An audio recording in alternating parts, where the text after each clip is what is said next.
intrapreneur.com. Our guest speaker received her initial business training during 15 years as the executive business partner to Jeff Bezos and chief of staff to Eric Schmidt. She now consults with executives and companies across the globe to reverse engineer their moonshot goals and get results. She recently located from Silicon Valley to Europe and brings with her a unique perspective on what it takes to succeed in business. She is author of this brand new book, Bet on Yourself, the opening line of which is, "In 2003, I nearly killed Jeff Bezos. Please go wild and let's give a very, very warm welcome to our guest, Anne Hiatt." Hey. Thank you, Brendan.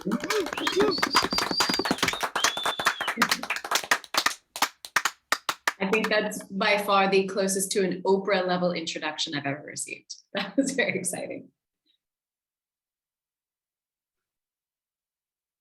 If you're speaking, Brendan, I can't hear you anymore. And the floor is yours. It's all over to you. Great. Well, I am really, really excited to be with you all today. What a great audience, what a great introduction and energy. I actually, maybe this is a weird reaction to have, but when we had these little technical difficulties, it kind of made me miss my past life at Amazon and Google when this was kind of the adrenaline rush of the daily mistakes and pivoting and learning really fast. So it made me a little nostalgic for the frenzy of the past. But I'm really thrilled to be with you all today. And hopefully a lot of what my talk today about is going to be about how we deal with these moments, right? This is what actual business life looks and feels like. So just to get started, a little bit of context of who I am, where I'm coming from, and then what we're about to go through today. I started working for Jeff Bezos as my very first job out of university. I graduated from undergrad in 2002, and that was immediately after the dot-com bust. I grew up in Seattle, Washington, and that is a very tech-heavy economy. So all the opportunities felt like they disappeared overnight. But actually, it ends up, in retrospect, being the best thing that ever happened to me. I had sent out about 50 resumes in anticipation of my graduation and didn't get a single call back. And then I was working at the European Union Center on campus at the University of Washington. And the director of my program is the one who recommended I apply at Amazon because his wife worked there in recruiting. That is literally the only reason I applied. And that decision changed the course of my life. It took me 9 months to get that job. I met with 20 plus people before my last interview with Jeff Bezos himself. He hired me on the spot and gave me the desk literally closest to his in the entire company. I worked there for 3 years, from 2002 to 2005, during very insane growth stages, lots of pivots, lots of mistakes and learnings, and learned a lot. I consider that my elite, best possible business school ever. From there, I moved to California to do a PhD at Berkeley, but was quickly recruited out of that program, became a PhD dropout to my parents' horror. They still bring it up today of when am I going to go back and finish? But then I ended up working at Google for 12 years. My first 2.5 years there, I worked for Marissa Mayer, who at the time was vice president over search products and user experience. That very long title just meant that we were in charge of making really cool things, and other teams had to figure out how to monetize it, which I found insanely fun. And I learned a lot of things for her before being recruited to work directly for Eric Schmidt, who at the time was still Google's CEO. For the first 3 years I worked with him, he was running the company and the internal strategy. And then he transitioned from being CEO into executive chairman. And Google had never had a full-time chairman before, and he'd never been one before.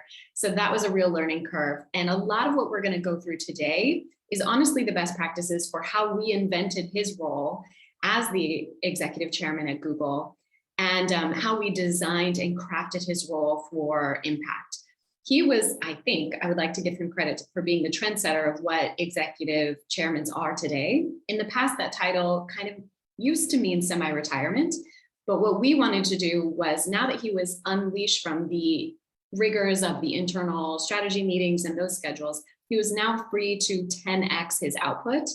And we absolutely did that. So what we're going to go through today, this framework of ROI, is something that I developed to establish his career and that final phase of his career at Google. And then I've also used it for myself and for all of my consulting clients. So it's going to be really fun. So to set the framework about this ROI, it is not the traditional definition, which return on investment does apply here a little bit, but I've got a little bit of a different spin that I want to walk you through. So the R of my ROI is about recognizing. This is us taking an opportunity to define for ourselves what success means. This is something that I do with all of my CEO consulting clients, and they all think that they've already got their mission, vision, and values established. However, when we dig into it, we actually discover that it isn't very actionable. What I hope you have by the end of today is an actionable personal mission statement that will help you make decisions in your career. It'll inform what you say yes to, what you say no to, and ways in which you really want to challenge yourself. So this is really about recognizing where you want to go and who you want to go there with. I really think not enough people spend time focusing on the who. And we spend a lot of time on the what and how. So it's about recognizing opportunities, even when they might appear limited. I've actually experienced several pandemic pivots across my career. In some ways, I have terrible timing, but I think it's been to my benefit. So I entered the workforce just after the dot-com bust. Then I was in my career at Google at a stage when I really wanted to start leveling up. And that was right around 2008 when I was trying to get my first big promotion, just as that economic crisis hit and Google was tightening its belt. So this is how we can create options for ourselves, despite circumstances that might be outside of our control. And in order to do this, we have to have a clear definition of what that means to us, so that when opportunities arise, we can spot them early. And this is something I like to call engineering serendipity. The second part of what we're going to talk about today is about the O is for owning it. This is where we reinvest and reinvent ourselves. So this is how we take our big dreams and we believe in ourselves when we do some things that might scare us a little bit. We're going to reinvest in our skills and we're going to up-level our knowledge, improving our network and taking advantage of these crazy pivot moments that we're all experiencing right now. And we're going to work towards our end goals, towards constant improvement. And that leads us to the last section, which is about implementing. So the secret of this one is it's kind of an endless cycle. We're going to rinse and repeat this several times. This is where we put in the hard work, we do some brave things, we learn a lot, and we're going to pivot and use that information to make even more impactful choices going forward. So by this point, you should have all the tools you need to create an action plan. And this is really thinking about being purposeful and proactive rather than reactionary in your career. And this is very much of how we make our dreams come true. So I'm going to pause there, Brendan, and we can jump into kind of the first principles of that, but I wasn't sure if you wanted to insert anything before I continue on to what our first challenge and discussion point is going to be. Thanks, Anne. So we've got a question for everybody. You probably used Menti. We're going to use Menti to do this. It's fair to say that the past year to 18 months has been pretty challenging. So we want to get your input on Menti. You can see a link there. You literally just click the link. The first question we're going to ask you is, what one negative word would you use to describe the last year? Which negative word would you use to describe the last year? In my case, I can think of some negative words I like to describe the last 20 minutes, given that we sent you all the wrong link. But over the past year, which negative word we used to describe last year? And you'll see we get your ideas coming up in real time on the Menti screen. So we've got exhausting, challenging, turbulent, isolating, relentless, chaotic, demanding, draining, worrying. It's kind of describing how I'm feeling. So we can see the last year has been particularly challenging, and thanks for sharing. We've got some people coming in on chat as well saying controlled, turbulent, unprecedented, never ending. So yeah, I think all of us can identify with how we're all feeling. So we've got another question. Let's kind of turn this on its head. Let's I think you can click next in your Menti. We're going to do a second question. Which positive word would you use to describe the last year? Which positive word would you use to describe the last year? And let's see what kind of results we get there. Katie, I don't know if you can remove the current slide we've got there so we can see the new words. We want to see the positive words. Is that something you can do to remove that? To remove the negative words? Or is it all coming together in one? Looks like it's all coming together perhaps in one big word cloud here. That means I need to try and pick out the positive words. That's going to be challenging. Opportunity, family, together, successful, forward thinking, exciting. Thank you, Adam Stevens. Life changing, exhilarating. So Anne, I'm going to come back to you. That's not quite what we planned. You've got a mixture of words there. You've got the negative and the positive all together. Anthony, thank you. Reflective, grounding. So Anne, just a bit of context for you there in terms of how people have been feeling over the past year, in terms of, the negative way we can look at it and the positive way we can look at it. So let's stop that screen share, and Anne, we're coming back over to you. I know that wasn't intentional, that all the words blurred together, but to me, that's really accurate for how this last year has been. It's been the best of times and the worst of times. And a lot of the silver linings have come because of those challenges. So I actually think that was pretty accurate representation, although unintentional. I too have felt massive overwhelm. I've had a lot of pivots. Plan A's, B and C have gone out the window. But I think in my own work and in those of my clients, most of us have come out the other side feeling more empowered because of those hard decisions we've had to make and some of those pivots.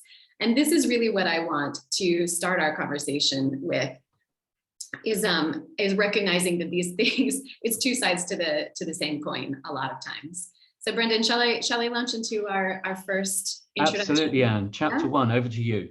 Let's do it. Okay, so I want to go back in time 19 years ago to the moment when I, as a young 20-something, got hired to work for Jeff Bezos as my very first job. I think naivete really helped me in the interview process. I wasn't appropriately terrified of how underqualified I was to be successful in that role. But because of that, once I was in that chair, it really forced me to fight my nature, which is very perfectionist and limiting. And I never want to start something unless I know I can do it perfectly. And I was nurtured through this insane environment of early Amazon into having to up level very, very quickly and learn to be unafraid of making some mistakes in front of people whose opinions really, really matter to me. So when I started at Amazon, because I didn't have a lot of the core skills I needed to be successful, I had no choice but to take it into my own hands and to really put myself into the driver's seat of how I was going to be successful there. And while I did as much as I possibly could on my own, the real secret sauce here was surrounding myself with people who could help me learn really fast and became my tribe of mentors. So what I did on my own, which I think is an important part that often gets left out of the conversations about how to create this tribe of supportive people, I would keep a list. I had this big notebook on my desk at Amazon, and I would write down every name I didn't know, every term I'd never heard of, all the acronyms I didn't understand. If any of you work in tech, you know it is its own language. And it took me a very long time to learn it. And also, to be fair to myself, this is the early 2000s when not many people spoke tech, if you can say such a thing. It was very much an evolving language and specialty. So I was in good company as well.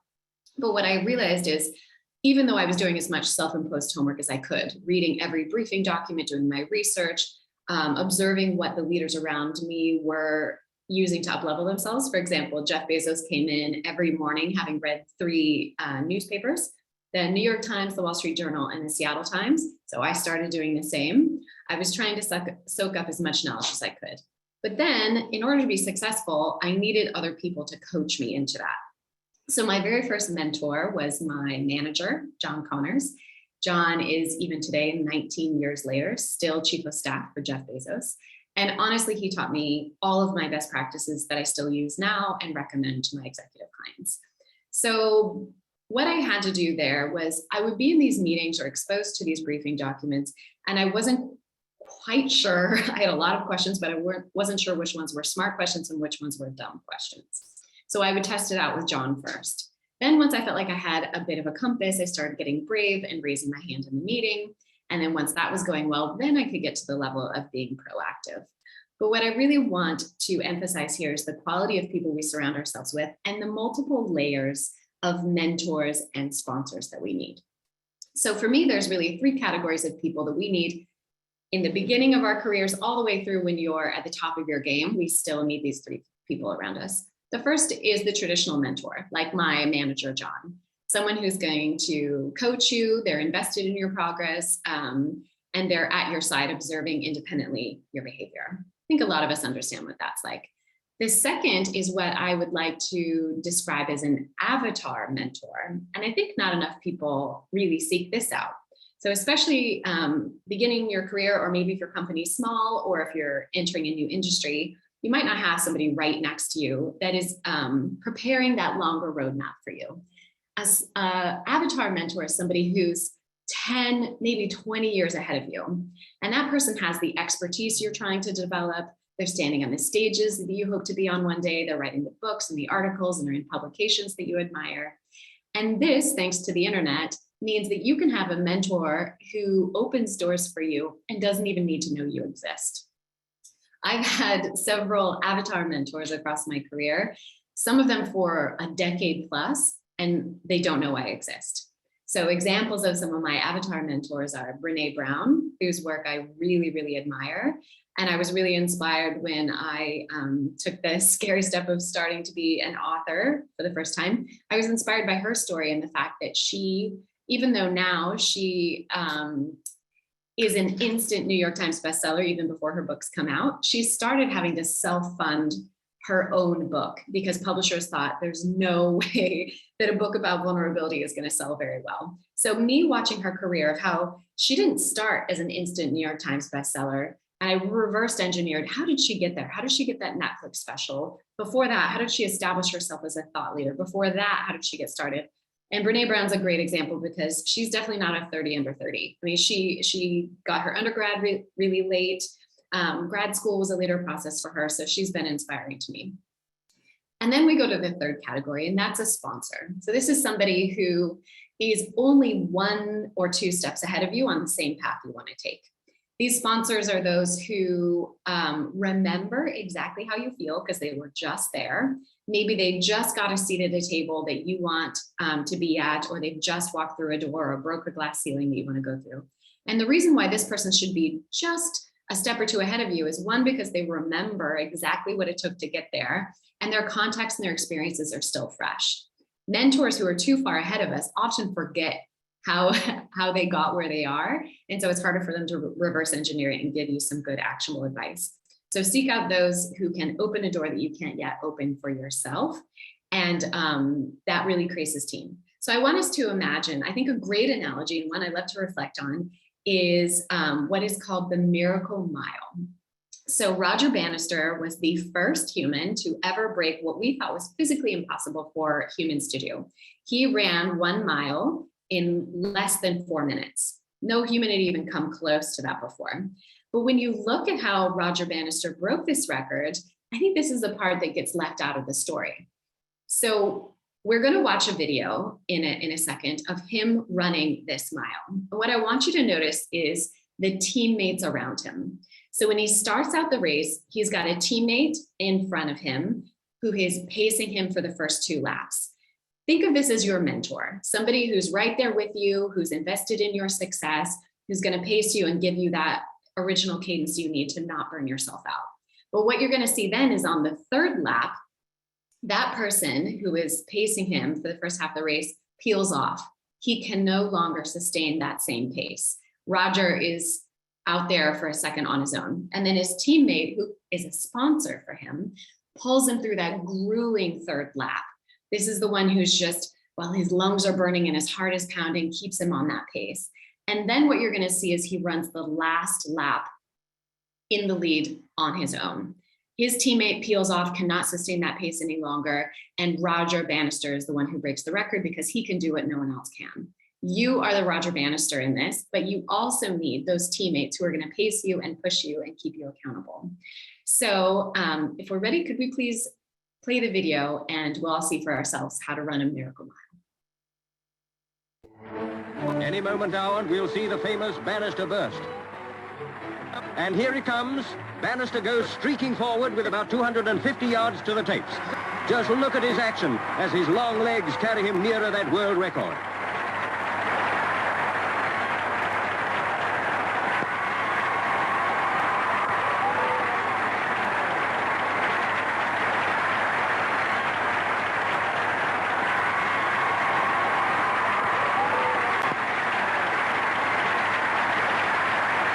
And Bannister has done it.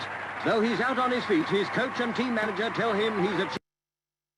So that clip started just as Roger was having to pull ahead and do that last lap on his own. What I also love in the long version of this, you can Google it on BBC and watch the full thing. It's incredible. What I also love is at the end of that race, when he's being congratulated, he's the fastest human on the planet. He's done things that we thought were physically impossible. He thanks the ground crew that prepared the field. He thanks his teammates for pacing him. He really acknowledges that this is a group team effort to get himself there. And I think all of us, when we look back at some pivotal moments in our career, realize that it was a real team effort. So I think it's very, very important for us to really concentrate on who we're surrounding ourselves with. If you are in a community or a company or something where these people aren't available to you, it's up to you to be really proactive in seeking them out. Maybe online communities, maybe cross-departmental, but really look for those people who are going to bring out your miracle mile best self. Thank you, Anne. So we're going to have a breakout now. And this is really about this concept of avatar mentors. So avatar mentors are people you perceive to be successful and share values, goals, and ideas which align with your own. You don't need to know your avatar mentors personally, but you can learn from them and their career. So we're going to send you into some small groups. We want you to choose 2 avatar mentors and then share who they are when you come back. They don't need to be somebody famous. There might be somebody in your life that has inspired you that you look up to. So we'll put you into those breakout rooms now. And we'll see you. It's a short challenge. We will see you in 3 minutes. A reminder in chat of what your task is. We want to know who your 2 avatar mentors are. Everyone's back in the room. Welcome back. Now, if you came halfway through Anne's segment, I feel we should apologize again as part of the event here. We sent you the wrong link, so most of you know that now. But if you arrived late and are blaming yourself, it wasn't your fault. It was our fault, actually my fault, so I'm very sorry. So we've been in breakout rooms and we've been thinking about who would be our avatar mentors, people that we look up to. It might be somebody well known, it might not be, but I'd love you to share in the chat who your avatar mentors are. And obviously if it's somebody that we don't know, some context would be great. It might be a teacher, it might be a previous boss, it might be somebody that gave you an opportunity that sent you down a road and you still look up to them, or it could be a whole range of things. So if we need a little bit of context, just pop that in, and I'm going to speed read and share as many of these as I can. So Robin Fisher, thank you for starting us off. You've got Lucy Adams, Disruptive HR. I think Lucy used to be with the BBC. We've got Simon Sinek, and my pastor, chief executive of my company, Dolly Parton. Well, Wow. Me too, fabulous. Dave Brailsford, Denise Coates, CEO of Bet365. Well, we'd all like to earn as much as Denise. I'm not sure how much it is. Maybe somebody can look it up. She's super successful in many ways. Elizabeth Day, Florence Nightingale, my company's general manager. Carol Dweck, the author of, I think it's Growth Mindset. Brené Brown, hooray, absolutely. Lewis Hamilton. We came to the conclusion that we do it by osmosis rather than by design. So probably need to knowingly start doing it. Naval Ravikant, an angel investor. Muhammad Ali, fabulous. Kevin Roberts, former CEO of Saatchi. We did an event with him that you can look up. Richard, many years ago in a nightclub. Bill Gates, Billy Munger, I think he's the Formula One, no, but he was not a Formula One driver, he was a racing driver, but had a nasty accident, but didn't stop him leading an extraordinary life. Libby Moore, Chief of Staff to Oprah Winfrey. And then we've got various people, sort of in-house managers that have encouraged people to step out of boundaries, some sporty people, Andy Murray, Michael Jordan, Helen and Sarah, author of Squiggly Careers. More people talking about some of their bosses, Dolly Alderton, Pandora Sykes, Alex Ferguson, Simon Roberts, Jamie McCole, head of People Ops, Elon Musk, very disruptive. My ex-boss, Jürgen Klopp, Stephen Bartlett, Ranulph Fiennes, hooray, you can look him up on London Business Forum. Dr. Joanna Martin, founder of one of many women in leadership, inspirational and passionate. My grandfather, good for you, Andrew Crozier, my grandfather came to England from Italy as an 8-year-old from humble beginnings and built multiple businesses through hard work and focus. Cherry Spriggs, first person to win international sparkling winemaker that is neither male nor French, fabulous. Kenny Alexander, ex-CEO of GVC, my current director, Emma Guns, a podcast host, Bruce Daisley, we've had him fairly recently, Margaret Heffernan, Natalie, brilliant, she is inspirational, James Rolfe, Sophie Amoruso, Ian Levy, Brandon Sanderson, best-selling fantasy author and lecturer. So Anne, coming back over to you for a bit of a comment, they're the kind of people that you expected we might come up with in terms of avatar mentors? I love this list. I'm adding a bunch to my avatar mentor list. In fact, how has Dolly Parton not been on mine from the very beginning? I couldn't love her more. No, it's really, I love seeing this. I love that it's an interesting mix of people that are accessible to you that maybe you've seen, maybe they were far more senior to you at your company, but you were watching and reverse engineering their success and how they got where they are. This is inspiring. I'm literally going to copy this and Google the few people that I don't know. But this is a perfect segue into our next section. So these people are giving us an inspiration of where we hope to be 10, 20 years from now. And I love this list because so many people do this at the very beginning. When we're the junior most person or we're in an intern level role, this is a really natural thought exercise to go through. However, when we're mid-career wanting to level up, or when we're entering the legacy part of our career, a lot of people don't put the time in to create this roadmap for themselves. And so hopefully that has inspired or reignited some admiration for people whose legacy you want to follow. And that's really what we're going to talk about in this next section. So this next section is about up-leveling. Again, we're on the O of our ROI. This is how we're going to own and actually take some action to get us closer to being that avatar mentor that we hope other people will be able to look up to. With that said, while we're about to talk about disrupting ourselves and up-leveling and saying yes to a lot of things, I do want to acknowledge that an important part of being able to up-level, reinvest, and reinvent ourselves means saying no to some things. And this also, I think, is the most difficult and the greatest benefit of the pandemic 2 years we've just been through, because I want all of us to acknowledge that some of our old patterns are not serving us anymore. Our new normal doesn't need to include those old things. So I hope that in what you're about to put together in this section acknowledges some things that you need to clear off to create space for things that are more meaningful and impactful and passion aligned for you. I really learned this principle from Marissa Mayer, who I mentioned I worked for my first 3 years at Google before she went on to become CEO of Yahoo. And for Marissa, she called this concept finding your rhythm. This is something she instituted in our team when we were really young. We were launching very major product launches on a breakneck pace. I mean, major things we use every day. We were launching Maps, we were launching Gmail and chat and image search, all these incredible things that are now infiltrated into our daily lives. And she was really worried that she was going to burn out her young team. All of us were at that kind of growth stage, we were learning a lot really, really fast. And she had this one engineer named Johanna that she was really worried about burning out. Very talented product manager, exceptional engineer. But Johanna had 2 kids under the age of 3 and had been tasked with owning our expansion into India.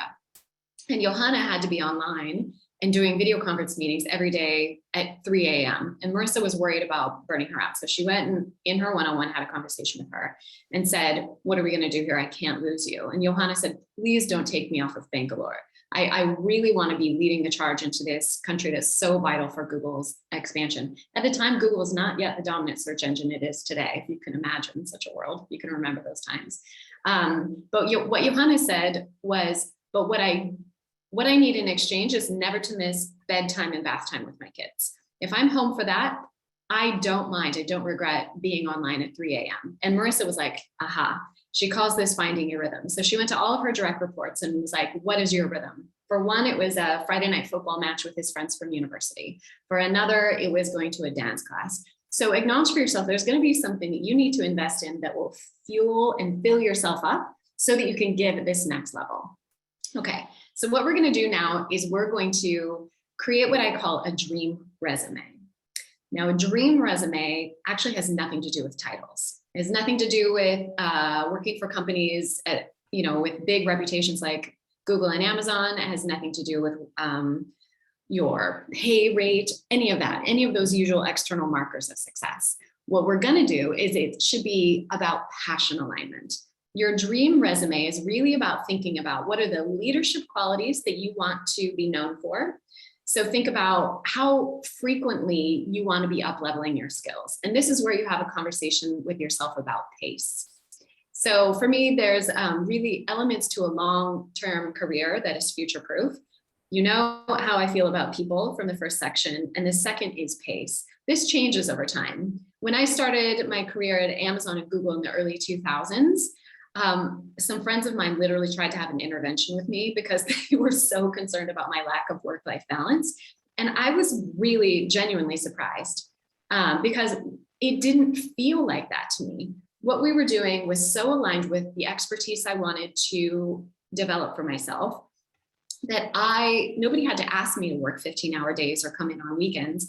I did it because I didn't want to miss it. We were doing things that had never been done before, and it fueled me because we were passionate and mission aligned. It didn't drain me. So that's what I want in this dream resume, is to think about what are the expertise you want to be evolving, at what pace do you want to be disrupting your skill set and up leveling and getting new experiences, and beyond just maybe technical education or other external certifications, think about like, how can you get maybe cross collaborative experience? How can you get different project management or people management skills?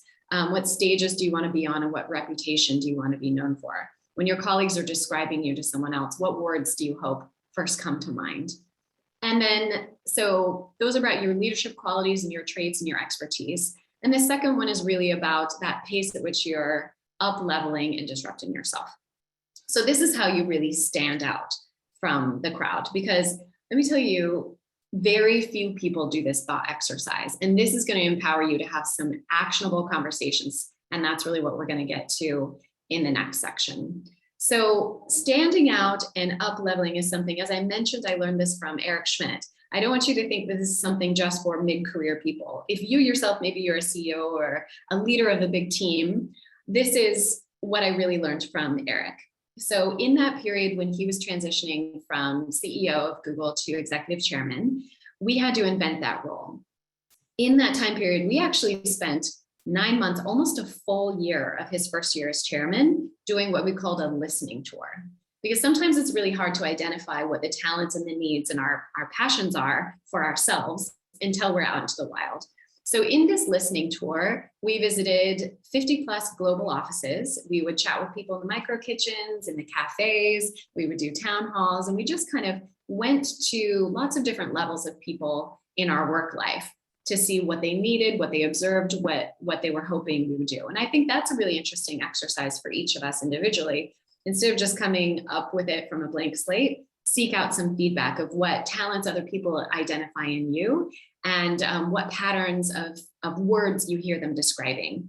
And I found that when I've asked colleagues for this kind of honest feedback, not related to a formal evaluation cycle, you get some really interesting insights. So for Eric, I did this listening tour inside the company, but it's also really interesting to get outside of that area of expertise. Consider doing a listening tour for people outside your industry who are more senior or more junior to you. A lot of people don't think to go to someone more junior than them, but here's a trend that I see really shaking up some some major corporations. For example, Gucci has recently put together a shadow board, which is their intern level employees. These are like the 18-year-olds, the 21-year-olds who are just coming in to their fashion brand, because in order for them to create a new clientele and not become this unrelatable, something for just older people with a lot of money, they really wanted to disrupt themselves and think, how can we attract these younger, more aspirational audience? They were the first to get into social media and digital presence when a lot of the other legacy fashion brands missed that by about 10 years. And so if you, as yourself, go to people who are more junior to you, they might have a different perspective on where they think your area of expertise is going, who's being disruptive in this space, who to follow and who to watch, that maybe your managers are formal or peers just wouldn't think to recommend you. So that's a bit about a listening tour, but right now we're going to do an exercise, which is writing down your individual dream resume. Thank you, Anne. So yes, it's time for another breakout. As you know, we like to do very short breakouts. So your challenge is, how are you going to disrupt your skills and expertise to have a bigger impact in the workplace? A reminder, how are you going to disrupt your skills and expertise to have a bigger impact on in the workplace? Now, you might want to choose a team leader for this one. So when we come back and get your feedback, just one of you does it. You might choose that by whose name comes first, alphabetically, or you can choose your own leader. It's a 3-minute challenge. We will see you in 3 minutes' time. Back in the room. So welcome back to the room. Hopefully you've chosen some team leaders. If not, I'm going to be selecting people whose names start with A or B.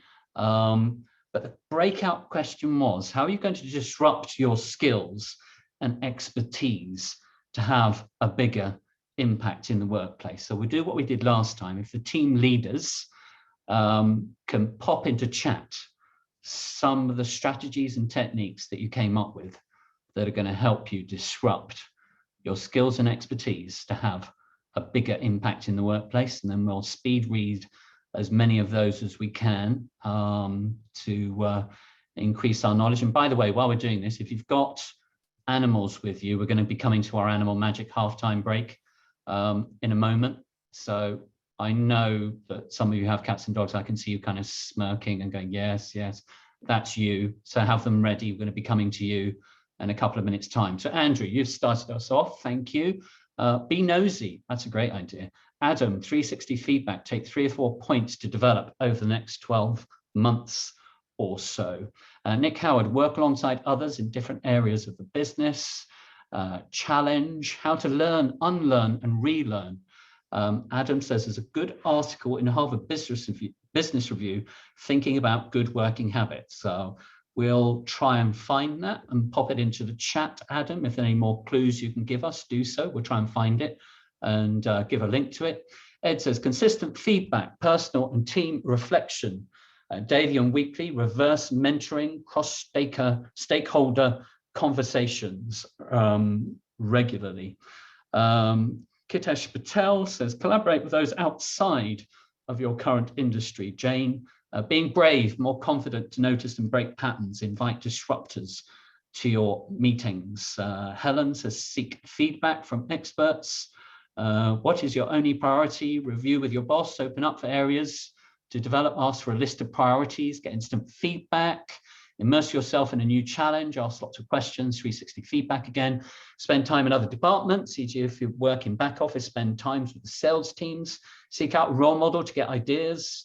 Reverse mentoring with younger colleagues, more 360 feedback. Have an opportunity ahead, take on a project that I haven't done before, review at the end, and work on areas that not go as well. Victoria says, use LinkedIn to find other people in similar positions, but different types of companies, to learn how to do things differently. Learning from broadcasts, identify key areas that are new to all. What's the next big thing? Rethink current knowledge, ask for feedback from both more junior and longer standing colleagues. Look at work culture and change it by creating more transparency, fun and collaboration. Questions again, testing and learning from colleagues. Take 2-week placements in a different area of the business. What would we do if they didn't have that system? Foster collaboration, be brave, don't be afraid to move to a new role, spend time with people from different organizations to understand different perspectives, simplify. Sam Jameson, thank you. It looks like you found the HBR article, brilliant. Don't be afraid to say you don't understand something. So it's okay to say, I don't know. Look out the window. Good idea, Andrew. Step outside your comfort zone to learn more, looking forward at innovation in your industry. Understand what skills you need to be a leader as this develops. Coffee breaks. Don't be afraid to take on new challenges, volunteer at places you're inspired by. Don't always have an agenda, be open-minded. So Anne, I'm going to come over to you for some comments on some of those ideas that have come in, but I'm also appealing to you, please put your cameras on, please have your bearded dragons, guinea pigs, cats, dogs, Highland cows, bats, birds, whatever you've got. We want to see your animals. I'm joking, we can't move on until we see some, but before that, Anne, over to you for a comment on some of those ideas. I am really thrilled to hear that the idea of reverse mentoring is sticking. I think such unexpected things come when we ask the junior people for what they think our talents and trajectory can be. There was some really interesting feedback. I love the questioning, literally like asking questions or seeking out people who have different expertise. I can tell you one of the funniest experiences we had in that listening tour was Eric challenged me to make sure that he was the dumbest person in the room for some of the dinners that I called Brilliant Minds dinners. So at first I went to something really traditional, which is like putting him in room with Nobel Prize winning scientists in Israel at the Weizmann Institute. And then I got crazy when we were here in Spain, actually long before I moved here. I put him in a room full of artists. We had playwrights and actresses and poets, and he was so uncomfortable in all the best ways. It was really interesting to see kind of his reactions when he did that. So selfishly, I'm going to steal the camera and share with you. I'm in my office, so I don't have my dog with me, but to inspire you all, he made this bed for himself on Sunday. Like he literally pulled up this fuzzy blanket he's not allowed to touch and was on this pillow on the sofa. I was very proud of him. So that's just to kick off our animal hour. Vicky, just unmute yourself. Tell us about your friend that you've got with you there. This is Widget, and he's one of three, and he's been very active during this meeting because he's cold, and he's trying to find some heat. I'm gonna see if I can turn him around. Hi, Widget. I'm coming over to Chris Robinson. This is Pip. Who have you got with you there? Pip. Oh, it's Pip. It's Pip, my daughter's guinea pig. And this is her friend. Oh, look. Ginny. More. Pip and Ginny. Oh. A whole little family of guinea pigs. And Helen Ridley's got a friend there that's very curious. What's going on here? What's going on? Is that? This is Jack. He's all the way from New Zealand. He's my All Black. Oh, Hi, Sir Jack. Sweet. Lovely. Now everyone wants to get on in on the activity, which is fabulous. So Carly, coming to you, you've got a friend. Who have you got with you there? This is Moby. He is a Sprocker Spaniel. Oh, He's very dark. I don't know if you can see him. I don't want cats to feel left out. So Helen, I'm going to come to you. You've got a beautiful friend there. What's your friend's name? Yeah, my friend Sophie, and she's a 16-year-old rescue cat. I took her in last year. So 16. Wow, good for her. Yeah, she's absolutely adorable. I think nobody wanted her because of her age, but she's part of our lives now. Love that. And Sean, you've just popped up. I was going to stop, but I can't stop. I have to come to you now. So Sean, coming to you. Who have you got with you there? What a fabulous face. Beautiful, lovely nose. Who have you got with you there? This is Mango. She's a 1-year-old cockapoo, so she's my lockdown puppy. Oh, gorgeous. Adorable. Well, mine is also a lockdown puppy. I'm a total cliche now. we adopted him a year ago. His birthday is actually in 3 days. Well, thank you so much for sharing. There's no purpose to that. It's just a bit of fun and to get some dopamine into our brains. A reminder, because it's nearly Christmas, if you tell us what your favorite chocolate bar is in the chat, we might send you one. It's possible. Just tell us, what's your favorite chocolate bar? You might get a special gift from London Business Forum, kind of apology for sending you the wrong link to the event if any of you struggled to get into the room. But Anne, it's coming back to you. So we're kind of on the home straight now, aren't we? So we're coming back to you for kind of implementation, right? We've got some ideas. How we're going to implement, how we're going to make changes. Anne, back to you. It is tough to follow those beautiful pets and these. I'm now very hungry looking at these chocolate bars, but yes, let's get to the final stage. This is how we're actually going to create our action plan and turn all of this thinking and inspiration that we've just done into a plan. So I've got a couple of ways that I have found that work really well. These are some of the prized habits of these highly effective now celebrity CEOs that I've worked with. So I'm going to give you a couple things and we'll see what resonates with you and how you want to create your action plan.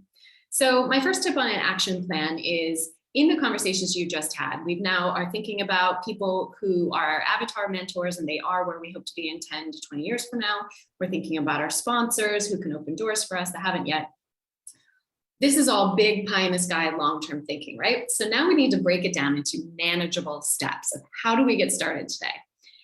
So one of the things that works really well for the CEOs that I've worked with in the past and who are my consulting client CEOs now is to break this down into what I call a 30, 60, 90 day plan. So this is their thinking about, and it's such a natural time to be doing this because we're coming up at the end of the year. We're thinking about, all right, I want to regain control of 2022. I want to feel firmly in the driver's seat. So think about it of what do you want to accomplish before the end of the year, or maybe you're going to plan out your first quarter of 2022. So a 30, 60, 90 day plan is a way in which we're going to pick maybe even just one of the things that you've written down on your list of ways you want to disrupt yourself, conversations you want to be having, and we're going to reverse engineer that into manageable bite-sized pieces. So in the first 30 days, you're going to throw out some feelers. You're going to try some things, and a lot of the success of that is going to feel outside of your control. That's by design. So for example, you might put out some requests for conversations with people. You can't control how many people say yes or engage with you or the quality of responses that you get. That's how it should feel. So at the end of the 30 days, when you've done all the things that you can do and you've put the feelers out there, we're going to gather the data of the responses you've got, and then you're going to create your 60-day plan, which is the second month of the quarter. In that second month, this is where you feel more firmly in the driver's seat. You're taking the data that's come in, you're creating an action plan that is within your decision-making and delegated authority level in your role or in your life. And then in the 90 days, once you've taken some action, we're going to realize that we actually have to pivot a little bit. So the 90-day plan of this is in that pivot. And this is when I find it really helpful to have conversations with the stakeholders in your life. You're going to review with them everything you put out there, what you're getting back, and what you think your summary takeaways are.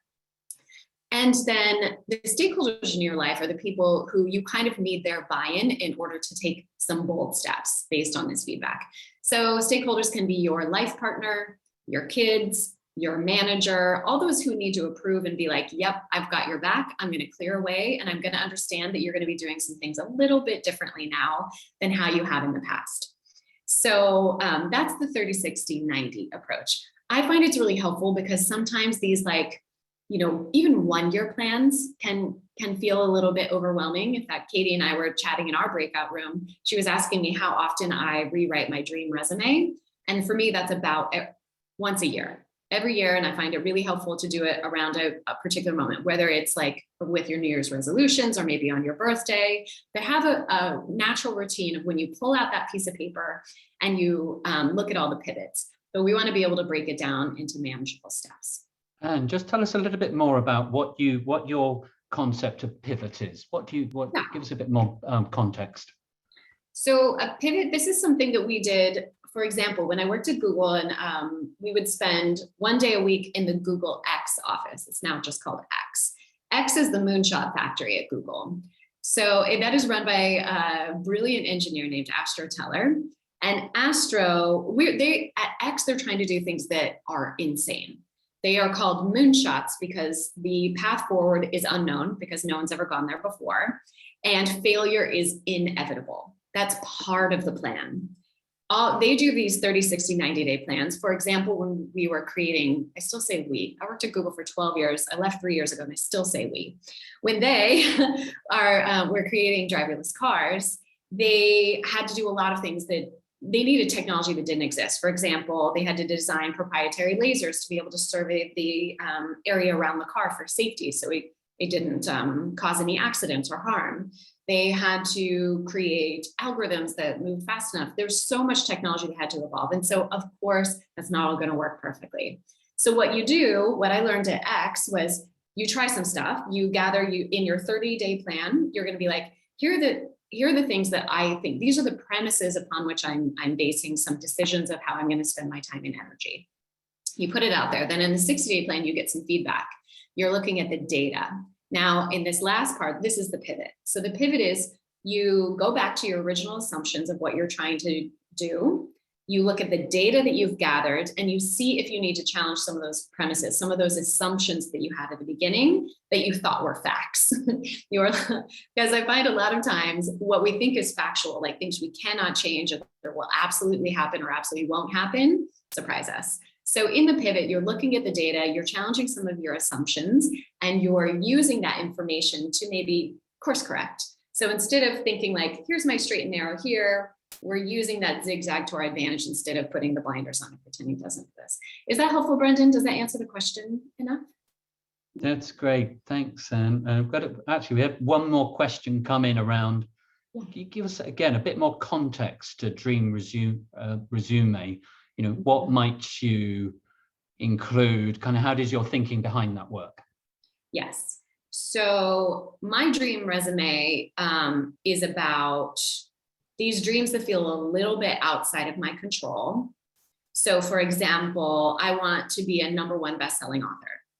Becoming a #1 bestseller is outside my control. However, there are some things in my control. First, I had to get brave enough to write it.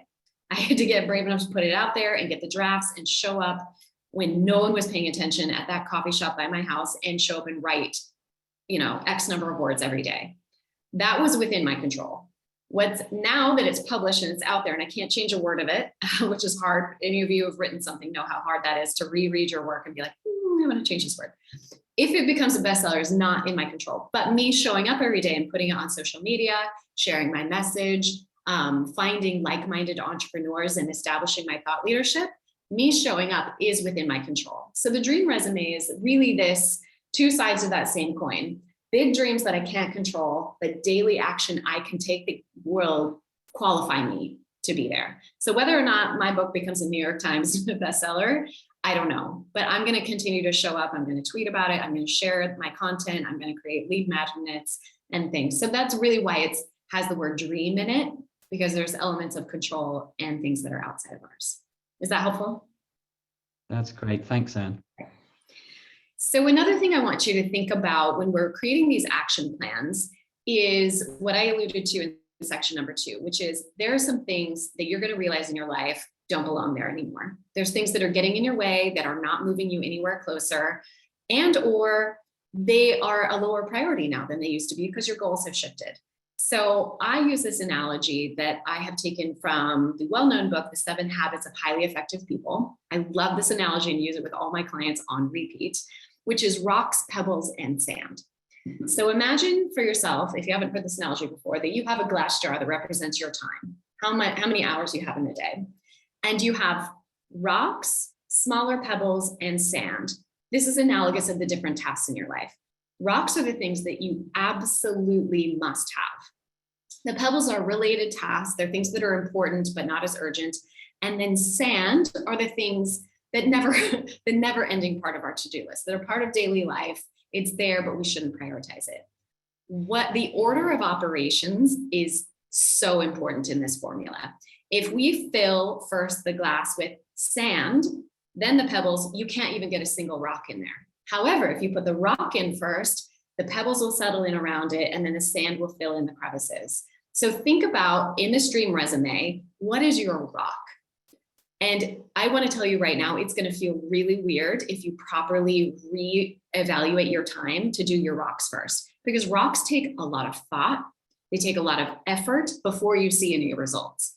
It's really tempting, especially now when we're remote working remotely from each other to do a lot of sand. This is like trying to get to inbox 0. Like all the stuff in your inbox is not equally important, but maybe it makes you feel like, look, my manager's going to see my name in their inbox like 100 times today. Look at me working hard. Instead of doing the heads down work that really will drive your team forward to the results is the rock, but you appear less in the inbox. So think about labeling some of your priorities or looking at how you're spending your time according to rocks, pebbles, and sand. I find that really helpful. Then once you've got this, here's the most important part of this. This is how we are going to create this dream into an action plan. We're going to have conversations with the stakeholders in your life that I like to call win, win, win. I am stealing this intellectual concept from John Mackey, who's the CEO of Whole Foods in the States, a great CEO who I really admire. He called it a win-win-win because what we want to do is we're going to identify a rock that's really important to you, and we're going to find a way that you reprioritizing that is also good for your stakeholders in your life. Let's say you're going to your manager saying, hey, I think the biggest thing I can contribute to our team according to our new priorities is this. That means I'm going to delegate these other pebble level tasks to someone else and give them an amazing opportunity to learn a new skill. From that, I really want to contribute this, and I'm going to take something off of you, my manager's plate, and that's going to become my biggest priority. That frees up your manager to focus more on her rocks to deliver what the company needs the most. So when you're in alignment with your growth goals are freeing up your manager to delegate to you and to become more effective in her work, which in the end is fulfilling the company's biggest priorities, you're going to get a yes every time. So try and frame these conversations with the stakeholders in your life and in your work that allow you to focus on the rocks and help them understand why your behavior might look, feel, and sound a little bit different going forward.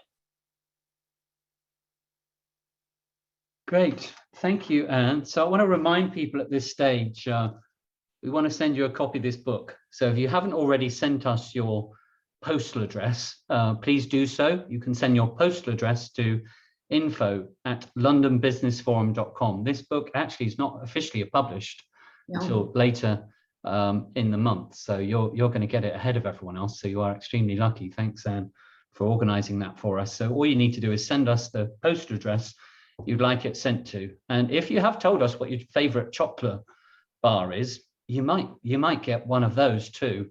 Although whoever the cheeky person was that said, can I have a 1 kilo bar of Toblerone? No, there's a limit, 100 grams. 100 grams is the limit, so don't be too cheeky.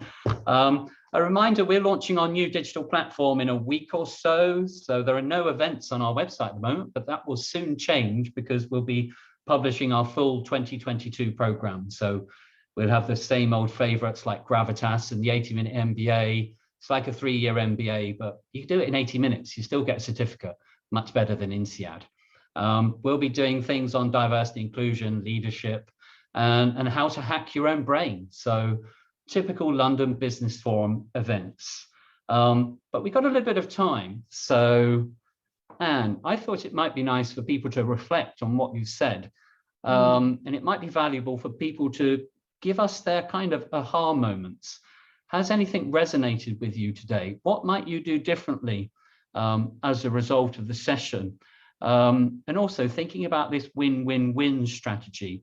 Are there situations that you might need some help with? Because if you've got something and you're wondering how you turn it into a win-win-win, well, we could ask Anne to help you right now. So I'm particularly interested to hear in the chat about what has resonated with you today. And I can see, Shahina, thank you. You said the win-win-win strategy is superb. So we like that. Ray says win-win-win achieves everyone's rocks. Yeah, absolutely. Kat says win-win-win after finally logging in. Yeah, sorry, Kat, you probably had some trouble logging in. London Business Forum apologizes. Joe, write a plan for the next 30 days. Andrew likes the idea of reverse mentoring. Andrew Lewis says personal mentor ecosystem. Somebody made an interesting comment, Anne, but some people use the word junior and they said, junior, maybe that's not the right word. Is that kind of condescending, or people might feel belittled that they're described as junior? You've worked in huge organizations. Did they use the word junior? Should we be using a different word? Well, I think it's nice to think, is there a better term? I don't think it's offensive. It is popularly used still, but I love the challenge to think of something that's better. Maybe we're, I just think there's something underestimated about the novice factor. These people who with less experience or less seniority to you are unburdened with the way that things have always been done. It actually can be a huge advantage, especially in creative roles or in creative problem solving. So I love that challenge to find another way of referring to those people. But I think it's I can't remember who said that, but whoever said it, if you've got a better word, let us know, because we'd all like to know that. A number of people talking about the rocks, pebbles, sand analogy, and they really like that, making sure you've got the space.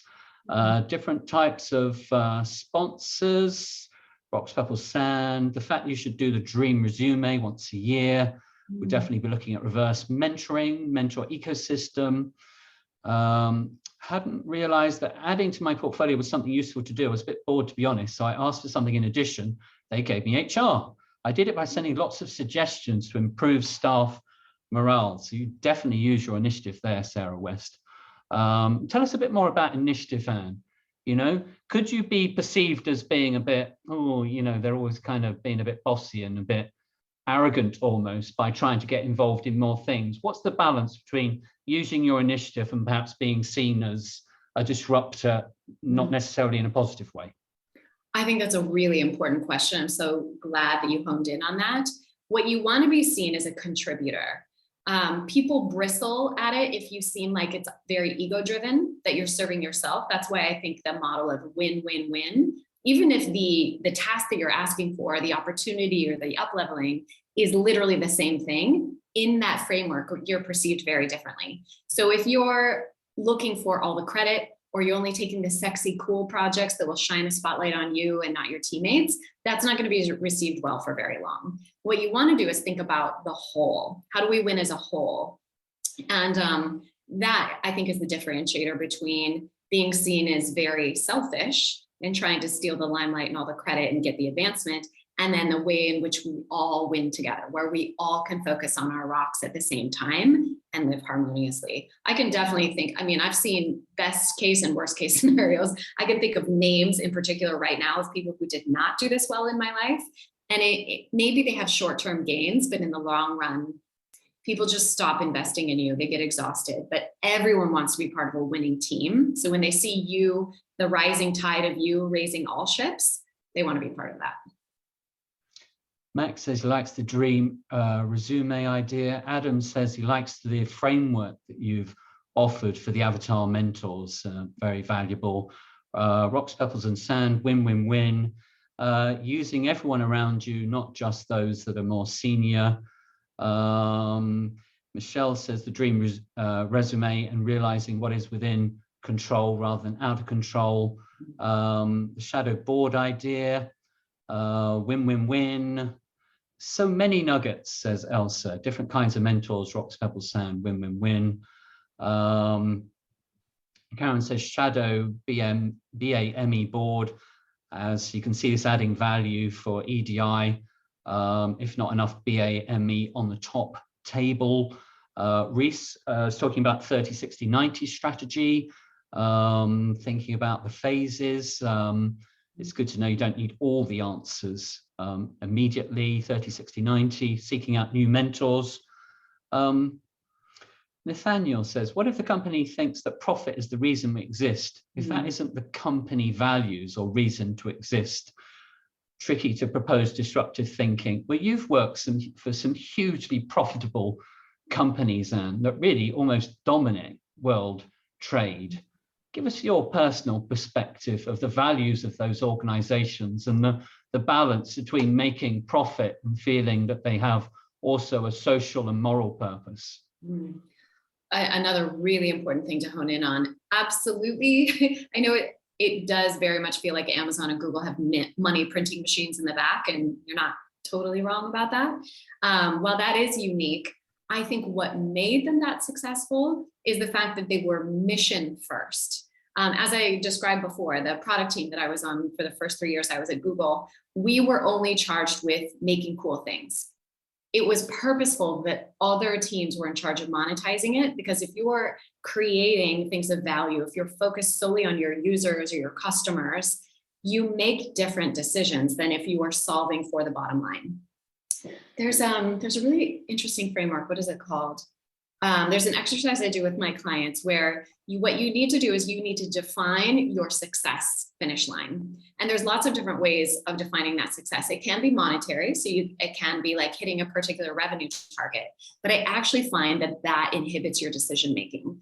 What I find is more helpful frameworks is hitting a particular percentage of your ideal customer base or of the existing influence, raising the stakes of being seen as a thought leader in a space if you're in intellectual property, for example. But if you solve for the money first, it really inhibits your ability to think creatively and effectively. And I truly, truly think that's why both Google and Amazon are so successful.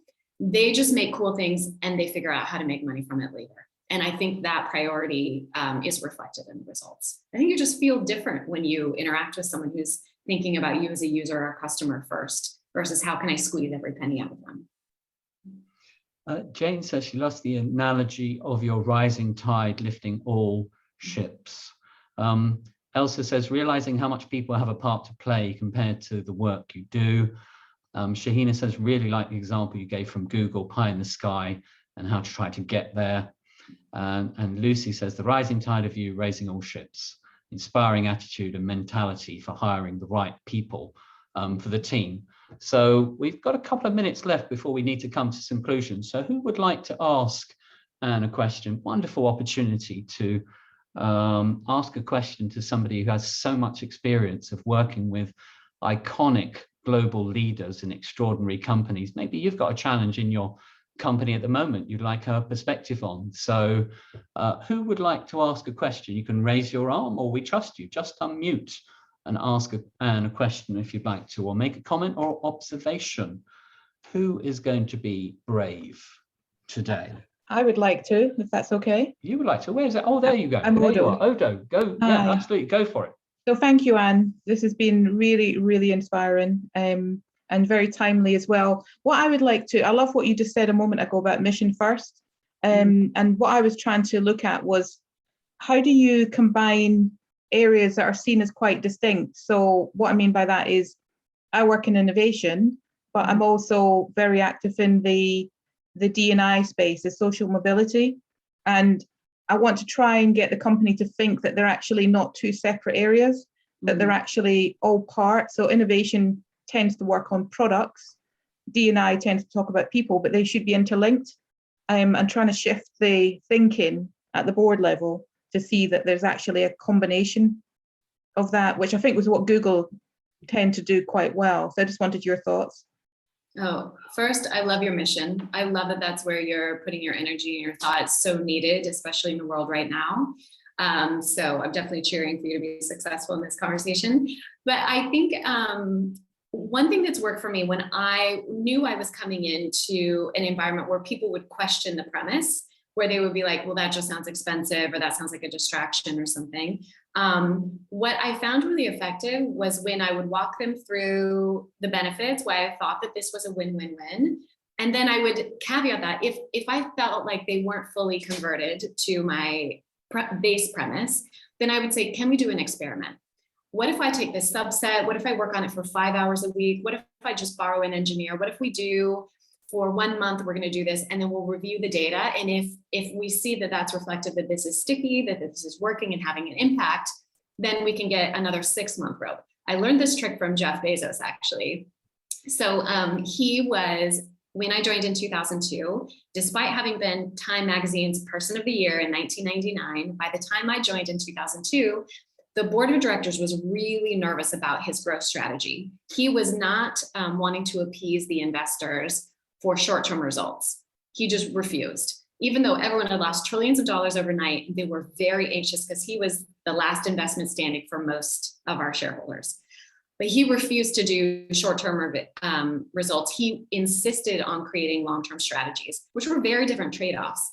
They, in reaction, were threatening to bring in a professional CEO, if you can imagine such a thing. They literally were going to remove him from his role because they were so sure he was going to bankrupt the company.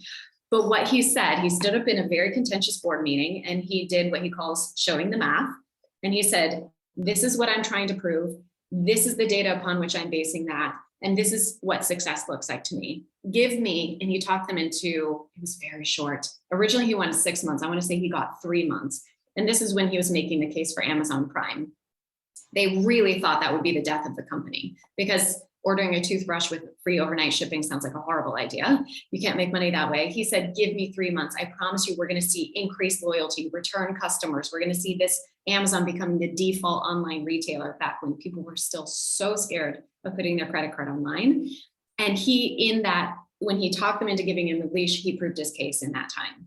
So I think that's something that can be helpful when people are very skeptical about how you're going to get there, your plan, or if this even matters. If you can talk them into a trial period, I've used that so many times in my career when my boss was just like, I don't think so. I don't think that's going to make a difference. Most of the time I was right, but occasionally I was wrong. And then, okay, I gave it up or I pivoted the idea. So hopefully that will be helpful for you to getting a yes. Amazing. Thank you. Yeah, you're welcome. Oh, I really hope it works. It sounds super important. Some really fascinating insights. I thought of Apple when you were talking about that story, Anne, because obviously Apple did force Steve Jobs out at one point. And I mean, we all know what happened. And honestly, I think it's the best thing that ever happened to him. I don't think he would have come back and been the full, he wouldn't have reached his full potential had he not had the offset. So sometimes our disappointments are in our best interest in the long run. Exactly. Sometimes you make mistakes. I know that. We made a mistake today with your link to join the event, but hopefully you've enjoyed yourselves. We're coming towards the end. So Anne, we've covered a lot, but can we come over to you for a couple of minutes just to pull all this together and give us some concluding thoughts to take away? And by the way, if you don't have to dash off, please stay with us because we're going to have 15 minutes kind of off the record, extra time, an opportunity to connect personally with Anne. So if you don't have to dash off, please stay with us. But Anne, yeah, put it all together for us with some concluding thoughts. So I think my concluding advice might be, look at your notes, and there's going to be something that resonates with you. There's going to be something you can't get out of your mind, and accept that it might be the one that scares you the most that you need to lean into. And I hope when you look this over and give yourself a moment of pause, that you will take action right now. Right now, the inspiration's high, you're feeling some energy, you're feeling brave. So strike now, because then the longer we wait on these ideas, especially those that intimidate us, they're going to take us outside of our comfort zones, are hard to get going. We need some nice momentum. I call this the springboard effect. So it can feel counterintuitive when we're trying to up level in our career and change the way people think about us and maybe disrupt ourselves. It can feel like you're at the end of the springboard. You feel like you're going in the wrong direction. You're pushing down purposely. Maybe some people are questioning what you're doing. Maybe you're making some mistakes. You think, am I damaging my reputation? But that is what creates the kinetic energy that we need to propel ourselves up and forward. If we're on a non-moving edge of the pool, you can only jump so far. But if you use that downward motion to propel you up and forward, that is when you hit the sweet spot. So look for that thing that stood out to you today, everything, these beautiful takeaways that you've shared in the chat, and give yourself one thing that you're committing right now to do.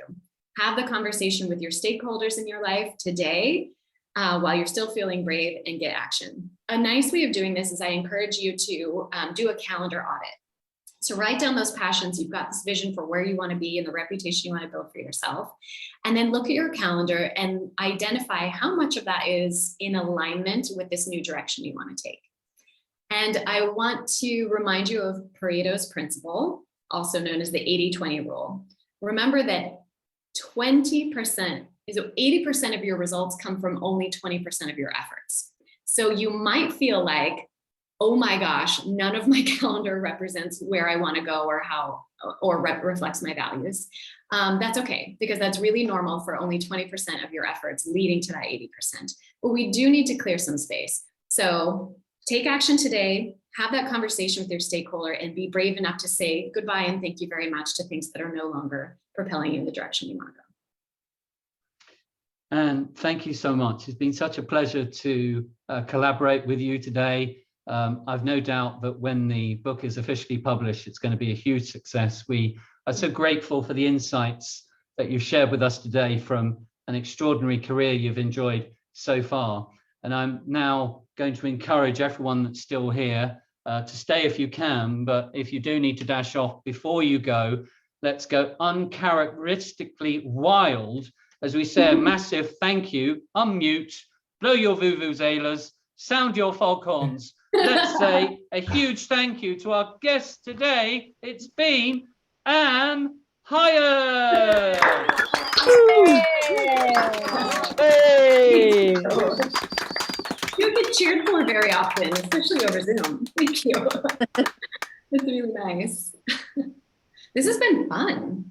I feel like I've got that burst of energy. I'm ready to be brave and do some scary things. You know, it's so interesting, isn't it, that in teaching something, you're actually, all of this is self-therapy for me. This is all the best practices we know, but we don't do. I've considered this a reminder of like, okay, there's some things I'm gonna pivot into also. Okay, so we just.